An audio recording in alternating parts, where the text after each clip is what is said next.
Masu kallonmu barkanmu da sake kasancewa tare da tashar Bature TV New Media Update don sanar da ku abin da ya kamata ku sani a daidai wannan lokaci. Sunana Ismail Salisu Bature Jahun zan kasance tare da ku a daidai wannan lokaci. A yau muna ranar Laraba 14 ga watan Agustan shekara ta 2024. A cikin wannan wata na Agusta ana samun mamakon ruwan sama.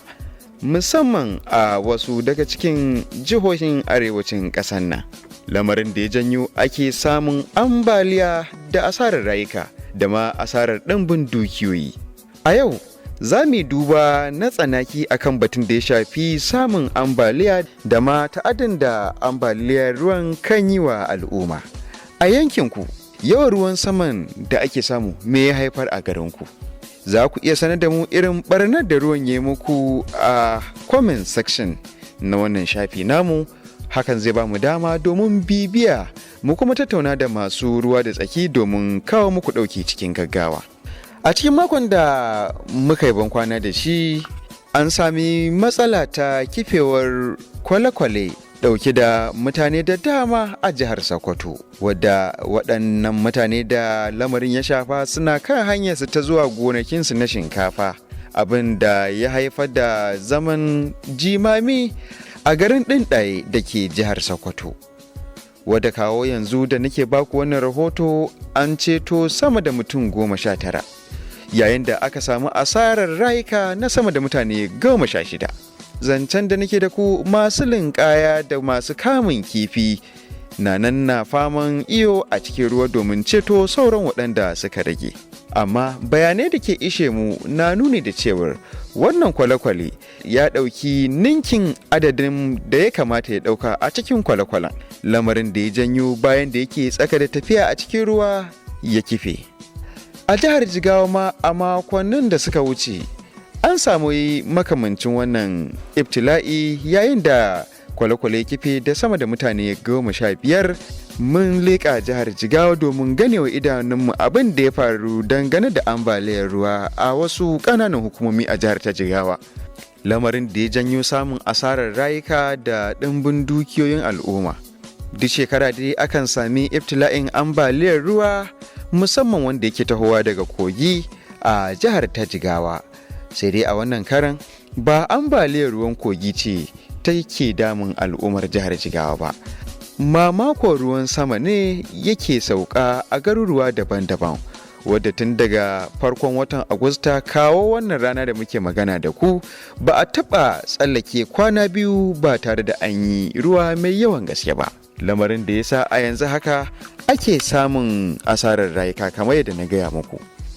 Zan fara lekawa karamar hukumar Buji, inda ruwa ya tafi da wasu 'yan mata guda 3 da suke tsaka da yankan ciyawa domin ciyar da dabbobinsu a karamar hukumar ta Buji, baya da ɗakuna da gini da ya riftowa wasu a karamar hukumar ta Buji, yayin da a yanzu haka an bayyana cewar ɗaruruwan gidaje sun salwanta a ƙaramar hukumar ta Buji. Hukumar tsaro ta Civil Defense a jihar Jigawa ta tabbatar da haka. Haka zalika hukumar bada agajin gaggawa a jihar ta Jigawa ta kai ziyarar jaji da kuma tallafawa waɗanda ibtila'in ya shafa. A ƙaramar hukumar Kafin Hausa an sami ibtila'in ambaliyar ruwa kamar yadda na sanar da ku, a yayin da lamarin ya muni a garin Balangu, mazaɓar ɗan majalisa ce guda a jihar ta Jigawa. A yanzu haka zancen da nake da ku, ɗaruruwan al'umma ne ke kwana a makarantun gwamnati da ke yankin. Al'umma da dama sun rasa gidajensu. A cikin garin Kafin Hausa ma mun samu labarin yadda ibtila'in zubowar gini ya zubowa wani magidanci da shi da iyalansa, lamarin da ya sa nan take mutum 3 suka rasu, aka kai sauran mutum 4 asibiti domin ci gaba da karɓar kulawar likitoci. Haka zalika a ƙananan hukumomi irin su Ringim, Miga, Taura, Auyo har zuwa Guri a jihar ta Jigawa, waɗannan su ne ƙananan hukumomin da ke kan layin ruwa, da kuma irin ƙananan hukumomin Birnin Kudu, Buji, Kyawa, Dutse da kuma sauransu suna kan layukan ruwa da kogi kan ratsa a wannan jiha ta Jigawa.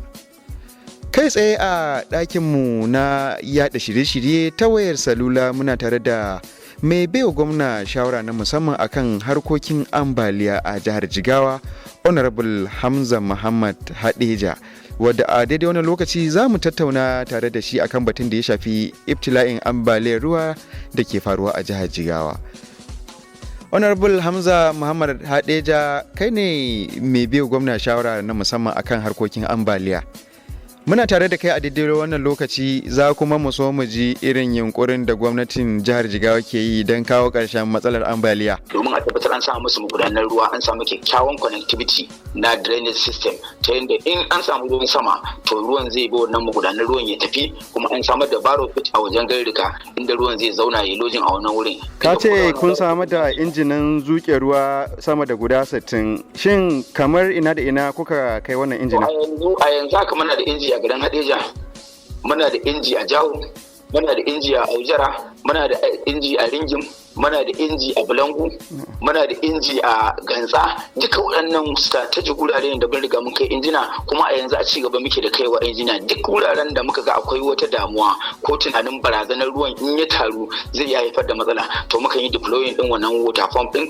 Akwai masu inci 6, akwai masu inci 12 hydroflow waɗanda muke zuwa muke girke su, muke samar da diesel, muke ajiye ma'aikatan mu domin a ci gaba pumping out din wannan ruwa 24 hours. Fatin buhuhuna na yin jinga su kuma kamar waɗanne gurare kuka kai, kuma wanne adadi kuka tanada a yanzu haka? Shi a maganar fatar buhu babu maganar adadi, har sai bayan an kammala ambaliya za ka iya ganewa yawan bandira. Amma dai abin da na sani a banan nan mun ajiye sama da bandar 150 a yanzu, wanda a yanzu ya riga ya tafi. Kuma a maganar da muke da ta a yanzu mun yi magana za su kawo bandar ɗaya da sake saukewa domin a ci gaba da raba shi a wurare. Wanda a baya mun aika buhunan nan yankin karamar hukumar Auyo, mun aika wasu yankin karamar hukumar Miga, mun aika wasu garuruka daban-daban na yankin karamar hukumar Jahu, domin al'umma mu haɗa gwiwa tsakanin gwamnati da al'umma.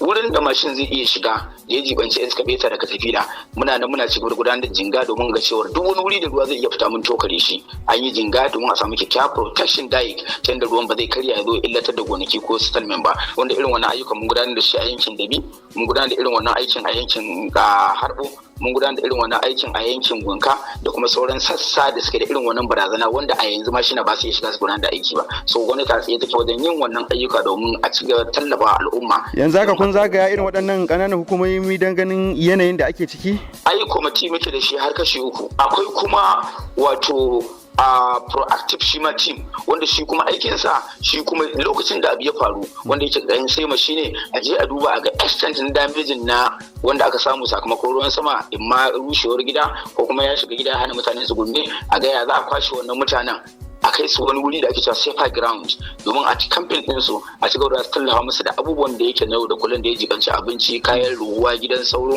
harkar lafiya, samar da ruwan sha kafin lokacin da ruwan zai janye gidajen su dawo a gyara wannan gidaje. Yanzu haka a jihar Jigawa an samu rahoton samun rushewar gidaje a ƙananan hukumomi da dama. Kuna da labarin haka, kuma wannan yunkuri kuka yi akai?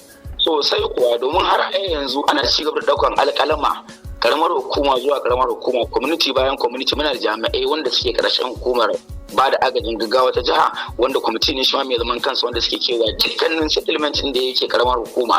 In dai an samu abin da ake cewa mamakon ruwan sama wanda ya haifar da rushewar gidaje, musamman gidaje na laka da suke karkara, to ana daukan yawan sunan mai gidan da kuma yanayin damejin da kuma hoto na nesa din matsalar, a kuma wani irin tallafi gwamnati za su samar masa. Wuraren kuma da matsalar ba ta haifar ba ta samu ba, muna kokarin cewar a yi prevention din ya ma za ta kasance. In za ta faru ta faru da sauki, domin gwamnati da hanyar da za ta taimaka wannan al'umma domin a tsere da su daga faruwar wannan matsala. Amma da babban mataki da gwamnati ta dauka shine a duk abin da za mu yi, musamman a technical committee na Prodin, wanda kwararru ne masana, wanda ya hada da jami'ai na gwamnatin jihar Jigawa da kuma jami'ai na hukumar lura da kogunan haƙƙin jama'are. A kwamiti ne a dunkule guda ɗaya wanda ake gudanar da aiki, ake bibiyar hanyoyin da ma ruwan yake tafiya domin a ga yaya ruwan yake tafiya, wace irin barazana yake tafa da shi, kuma yaya za a kare wannan matsala ta inda ruwan nan zai tafi lafiya. Wanda yake tafiya kuma na ruwan sama, muna amfani da abin da muke cewa wato a kaman meteorological stations da muke da su, muna auna quantity na ruwan da ake samu fade. A ga kowace rana an samu ruwan sama wani